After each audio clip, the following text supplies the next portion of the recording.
Bonjour à tous et bienvenue. L'an dernier pour le mondial, j'avais concocté une série de vidéos autour des nations d'Amérique latine en essayant d'ajouter quelques notions socio-culturelles afin de mieux appréhender l'événement et de comprendre la particularité de chaque pays vis-à-vis du football. Et bien cette année, on va essayer de faire pareil pour la Coupe d'Afrique des Nations. Il y aura un programme spécial qui sera quand même bien différent puisque la plupart des vidéos, en fait, je vais inviter quelqu'un qu'on n'entend peut-être pas forcément ici et là à la radio ou à la télé pour parler justement de son pays ou d'une certaine zone géographique.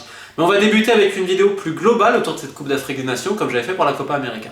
Alors première Coupe d'Afrique des Nations à 24 équipes, elle va se disputer en Égypte. Forcément, ça met déjà beaucoup d'attention parce que c'est la première fois qu'on voit autant de petits pays, entre guillemets, le Burundi, Madagascar, Mauritanie et d'autres. Et en fait, cette CAN, quand je regarde un petit peu sur le papier, quand j'essaye de voir ce qui s'est passé dans les qualifications, en prenant un peu de recul, en appelant des gens, j'ai l'impression qu'elle est super incertaine. Que c'est vraiment la CAN de tous les dangers, notamment pour les 10 favoris. Je m'explique. C'est-à-dire qu'on a le Cameroun en tenant du titre, et on a les grands noms du continent africain depuis 15-20 ans. La Côte d'Ivoire, le Ghana notamment et le Cameroun. Est-ce qu'aujourd'hui ces trois nations-là sont à l'apogée de leur puissance footballistique, ou au contraire, quelque part ont un peu régressé? Eh ben, j'ai presque envie de dire qu'à mes yeux aujourd'hui, ça va pas être si facile que ça pour ces nations dites dominantes auparavant. On voit quand même le retour du Sénégal depuis quelques années. On voit une très intéressante génération malienne, malgré les problèmes incroyables de la fédération. On voit également que les nations qu'on n'attendait peut-être pas forcément, on se dit « Oh, c'est pas très fort, etc. » Cette année, elles peuvent causer beaucoup de soucis. Alors je m'explique, il y a deux choses. Le premier point, c'est que le niveau global des anciennes nations moyennes en Afrique a augmenté. On peut le voir de deux éléments différents. Le premier, des sélections qui sont construites à travers la diaspora et quelques binationaux, pour prendre l'exemple de Madagascar et de la Mauritanie. Et à l'inverse, on peut voir aussi la progression des championnats, notamment dans le sud de l'Afrique et dans l'Afrique de l'Est, notamment Tanzanie, Kenya et Ouganda, avec également l'émergence de beaucoup de joueurs dans le championnat d'Afrique du Sud. Le championnat d'Afrique du Sud, qui est un des championnats africains avec le plus de moyens, notamment pour l'Afrique subsaharienne, attire divers joueurs, notamment de l'Afrique de l'Est. Et ils ont pu, on va dire, se professionnaliser et gagner un peu en niveau. Ce qui est assez, d'ailleurs, c'est à mettre en parallèle, c'est assez intéressant. Je crois que le championnat d'Afrique du Sud est plus attractif que la sélection d'Afrique du Sud aujourd'hui, qui, pareil, c'était un nom il y a quelques temps. Aujourd'hui, on n'attend quasiment rien de l'Afrique du Sud, on va dire au niveau continental. Mais pour toutes ces sélections, Ouganda, Tanzanie, Namibie également, Zimbabwe, on en reviendra un peu plus tard, eh ben, ça va pas être facile. Regardez le Congo, la difficulté qu'ils ont eu contre le Zimbabwe en qualif. Ils n'ont pas réussi à gagner le Zimbabwe.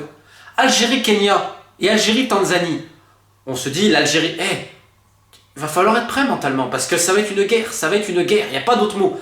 Quand tu sais un peu, parce que c'est un peu la dualité du football africain. Tu as beaucoup de sélections aujourd'hui qui sont formées par des binationaux et des joueurs évoluant en Europe, qui sont donc rodés à une autre manière de voir le jeu. Mais c'est pas du tout pareil que d'aller affronter des équipes d'Afrique australe, qui, elles, pour la 90-95%, c'est des mecs du coin qui évoluent donc avec les terrains, forcément du coin, l'arbitrage qui est un peu différent, et une philosophie, une manière de voir le jeu qui est différente, qui est peut-être un peu moins académique par moment, mais qui peut te donner des joueurs absolument délicieux techniquement. Et surtout, des fois, tu as aussi des nations qui ont des gabarits, il va falloir être prêt. Le Burundi, par exemple. Le Burundi, qui a fait match nul contre l'Algérie en préparation et qui ne perd que 2-1 dans les arrêts de jeu au stade Rades face à la Tunisie. Bon, la Tunisie a fait tourner. Mais le Burundi, avec notamment Fiston, l'attaquant ailier de la GS Kabylie, ils ont des vrais joueurs. On peut parler Saïdo Berahino, mais attention, le Burundi, personne ne les attend. Il n'y a absolument aucune pression sur eux. Ils vont pas te donner de répit pendant 90 minutes. Et c'est des nations même qui sont assez à droite techniquement. On le voit, le super but du Burundi face à la Tunisie hier, une action côté gauche, mouvement 1, 2, 3, tac, belle frappe. Il y a du talent. Donc, moi, cette Coupe d'Afrique des Nations, je la vois comme ça. Je vois la hausse globale des nations qu'on considérait avant mineures en Afrique. Donc, forcément, il y a moins d'écart, on va dire. Ça s'est densifié, on va dire, le niveau comme ça. Et de l'autre côté, tu as, on va dire, les 10 grands en Afrique qui ont un petit peu baissé également. Il y a eu des générations un peu dorées, on se rappelle notamment en Côte d'Ivoire, au Cameroun, même si tu as toujours évidemment du talent, puis en plus avec des blessés, ou au Ghana. Le Ghana, moi je me rappelle, il y a quelques temps, Sami Kufour, John Mensah, Stéphane Appiah, Essien Muntari, et que sais-je encore, tu as encore de très bons joueurs au Ghana.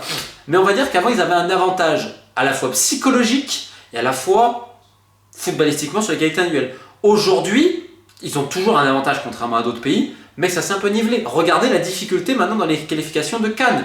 C'est plus des victoires comme avant, 4-5-0. C'est souvent très compliqué, et encore plus à l'extérieur. Évidemment, dans cette Cannes, tu vois l'éternelle incertitude avec les nations du Maghreb, qui n'ont quasiment jamais brillé pour gagner des titres, ils en ont une chacun. Et d'ailleurs, si je dis pas de bêtises, la Tunisie l'a gagné à domicile, l'Algérie l'a gagné à domicile, et je crois que c'est le Maroc qui la gagne pas sur ses terres. On va vérifier. Mais en tout cas, tu vois que les préparations n'ont pas été optimales, notamment pour l'Algérie. L'Algérie, on le reproche, cet enfermement de la sélection qui ne s'ouvre pas, etc. Ça peut être un peu dangereux. Un jeu un peu mièvre parfois, ce 4-3-3 qui a quand même un peu des idées. Fégouli recentré. Voilà, il y a eu quand même, il y a toujours le doute, là, Delors, etc. 3 attaquants pour une place devant. Bon, c'est à voir, l'Algérie qui est encadrée un peu par ses grognards, Mboli, Halish, Guedioura, qui a quand même beaucoup de talent, le petit Ounas, Attal, beaucoup de talent. Au Maroc, beaucoup de problèmes dans la sélection, on a l'impression. L'exclusion de Hamdoullah, l'attaquant qui était en Arabie Saoudite, qui marquait plus d'1 but par match en moyenne. Ça a été compliqué, il est plus en sélection, parce que le Maroc a un vrai problème de neuf. D'ailleurs, c'est un problème maghrébin, j'ai l'impression. Il n'y a pas de neuf. Tu prends en Tunisie, au Maroc, en Algérie, le problème c'est souvent de trouver un vrai neuf, un vrai goléador. Rappelez-vous du Maroc au mondial. Le Maroc, ils doivent passer avec un vrai neuf. Ils passent avec un vrai neuf. Bon, tu vas me dire, face à l'Iran, ils n'ont pas eu de respect, etc. Mais l'Iran joue bien le coup aussi. Mais face à l'Espagne et le Portugal, vraie qualité de jeu, le milieu de terrain, tout. Mais ça manque devant.